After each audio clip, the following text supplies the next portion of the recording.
सभी प्यारे साथियों को नमस्कार। साथियों, हम लोग मात्र 2 मिनट में बात करने जा रहे हैं राजस्थान में कितने त्रिवेणी संगम है और सबसे ज्यादा त्रिवेणी संगम जो बनास नदी बनाती है वो आपके सामने रख रहा हूं। एक सवाल बन सकता है, स्थान से बन सकता है, नदियों से बन सकता है, तो बिल्कुल आपके सामने एक एक करके रख रहा हूं।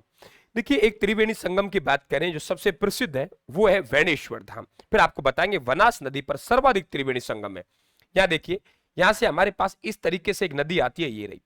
ये नदी एक नदी है जिसे हम लोग माही नदी कहते हैं। क्या कहते हैं? माही नदी। ये नदी का नाम है माही नदी। माही नदी, ये है माही नदी। और इधर से आप लोग बात करेंगे तो प्रतापगढ़ से एक नदी आती है जिसे हम लोग बोलते हैं जाखम नदी। क्या बोलते हैं? जाखम नदी। का सबसे ऊंचा बांध जाखम बांध इसी नदी के किनारे है। इधर से एक नदी आती है यहां से, ये नदी सोम नदी है जिसका उद्गम बीछामेड़ा की पहाड़ियों से होता है, उदयपुर से। और ये जगह है, वो एक गांव है, गांव का नाम तो है नवा टापुरा। कौन सा गांव है? नवा टापुरा। और ध्यान रखें आप लोग, ये पड़ता है गलियाकोट में। कहां पड़ता है? गलियाकोट। और गलियाकोट कहां पड़ता है? डूंगरपुर। गलियाकोट डूंगरपुर में यहां पे एक त्रिवेणी संगम है, 3 नदियों का संगम होता है, सोम, जाखम और माही का। ये त्रिवेणी संगम है जिसे ध्यान रखें आदिवासियों का कुंभ कहा जाता है। आदिवासियों का कुंभ, आदिवासियों का कुंभ है। और यहां पे एक विशेष बात है कि यहां पे खंडित शिवलिंग की मूर्ति की पूजा की जाती है। खंडित शिवलिंग की मूर्ति की पूजा होती है। और यहां जो प्रमुख केंद्र रहा है वो संत माऊ जी का रहा है, ये भी आप लोग ध्यान रखेंगे। और यहां माघ माह की पूर्णिमा को मेला लगता है जो कि आदिवासियों का सबसे बड़ा मेला है। तो ये सबसे प्रसिद्ध त्रिवेणी संगम है। त्रिवेणी का मतलब 3 नदियों का जो संगम होता है उसे हम त्रिवेणी कहते हैं। ये नदी इस तरीके से निकल के यहां से ऐसे करके, ये एक हमारी नदी है जिसे हम लोग बनास नदी कहते हैं। ये नदी कौन सी है बेटा? इसे हम लोग बनास नदी कहते हैं। ये नदी है जिसे हम बनास नदी कहते हैं। ये बनास नदी है। कौन सी है? बनास नदी है। और ये बनास नदी है। इधर देखेंगे आप लोग तो हमारे पास एक नदी है जिसे हम लोग चंबल नदी कहते हैं। यहां से एक चंबल नदी है इस तरीके से। ये नदी जो है हमारी चंबल नदी है। कौन सी है? चंबल नदी। यहां पे देखेंगे तो ये हमारी चंबल नदी है ना? चंबल नदी है। और यहां देखेंगे केवल त्रिवेणी संगम की बात करेंगे, कोई स्थानीय नदी और है सीप। तो यहां पे एक त्रिवेणी संगम बना, बनास, चंबल और सीप का। ये स्थान जो है वो है अब यहाँ पे रामेश्वर धाम। कौन सा धाम है? रामेश्वर धाम है। और ये रामेश्वर धाम कहाँ है? सवाई माधोपुर में है। रामेश्वर धाम कहाँ है? सवाई माधोपुर।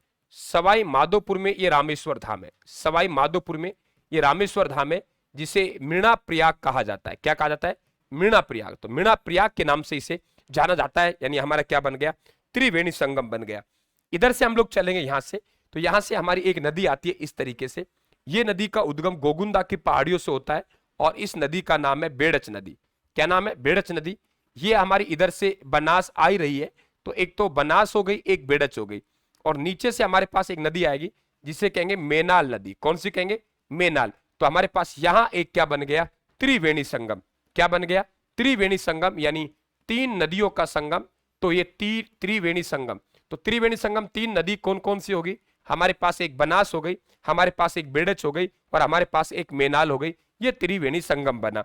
अब देखिए, एक नदी है जो आप लोगों के यहां से बात करेंगे तो वो भी नदी राजसमंद से उद्गम होती है और इस तरीके से एक ऊपर से आती है। ये जो ऊपर से आई है ये नदी, इसे नदी को हम लोग डाई नदी बोलेंगे। क्या बोलेंगे? डाई नदी। ये डाई नदी है। और इधर से ये आ रही है राजसमंद से, ये खारी नदी है। कौन सी है? खारी नदी है। ये खारी नदी है। तो यहां पे फिर हमारा एक त्रिवेणी संगम बना इस जगह। ये है हमारा राजमहल टोक में। कहां है? राजमहल टोक में। अब नदियां कौन कौन सी होगी? हमारे पास एक नदी हो गई कौन सी? बनास। एक नदी हो गई खारी, एक हो गई डाई। ये बन गया त्रिवेणी संगम।